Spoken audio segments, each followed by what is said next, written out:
আপনারা যারা সবাই আমার ভিডিও দেখেন তারা অবশ্যই জানেন যে আমার বাসায় আমার আব্বু আসতেছে, সেই কারণে আমি আগের পর্বতে রান্নাবান্না দেখিয়েছি। আর এখন হচ্ছে আমি একটু নাস্তা পানি বানিয়ে নিচ্ছি, যেহেতু আমার আব্বু আসবে বিকাল দিকে, সেই কারণেই নাস্তা রেডি করছি। তো হ্যালো গাইজ, আসসালামু আলাইকুম, welcome back to my channel. আশা করছি আপনারা সবাই ভালো আছেন, আমরা আলহামদুলিল্লাহ ভালো আছি।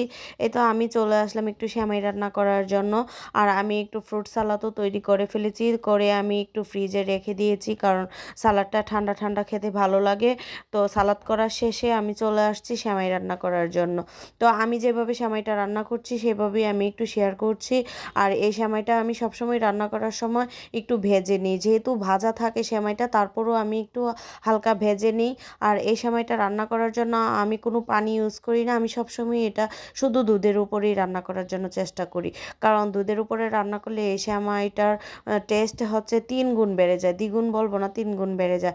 আর এই সেমাইটা সবাই রান্না করতে পারে না, এটা হচ্ছে দুধের পরিমাণটা খুব বেশি দিতে হয়, এই পরিমাণটা অনেকেই একটু ভুল করে থাকে, সেই কারণে সেমাইটা শুকিয়ে গেলে কিন্তু ভালো লাগে না, এটা আসলে একটু ভিজা ভিজা থাকতেই ভালো লাগে।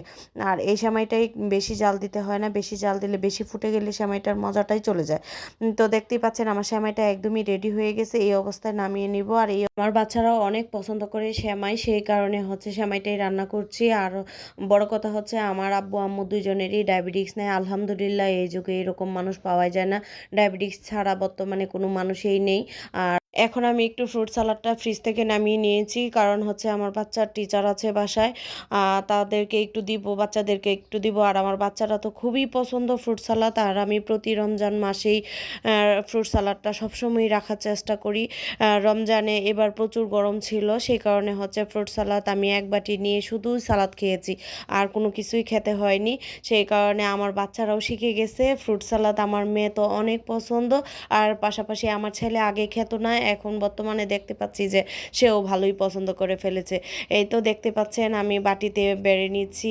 আমি অবশ্য কোনো বাটি নামাইনি, যেগুলো ইউজ করি সবসময় সেগুলাতেই আমি দিচ্ছি। আমার ছেলে মেয়ে যেহেতু ভেঙে ফেলে সবসময়, ওদেরকে আমি কাচের বাটি দেই না।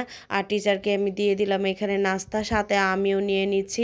এই যে আমি কিন্তু মিথ্যা কথা বলি নাই, দেখতেই পাচ্ছেন আমার মেয়ে কিন্তু মাশাল্লাহ খুব পছন্দ করছে, সাথে সাথেই খেতে বসে গেছে। আর এখানে নিয়ে নিচ্ছি আমার জন্য, আমি একটু খেয়ে বাকিটা ফ্রিজে আবারও রেখে দিচ্ছি, আমার আব্বু আসলে আবার নামিয়ে তাদেরকে দিব, আর আমার হাজব্যান্ড আসলে দিব, সেই কারণে আমি রেখে দিচ্ছি।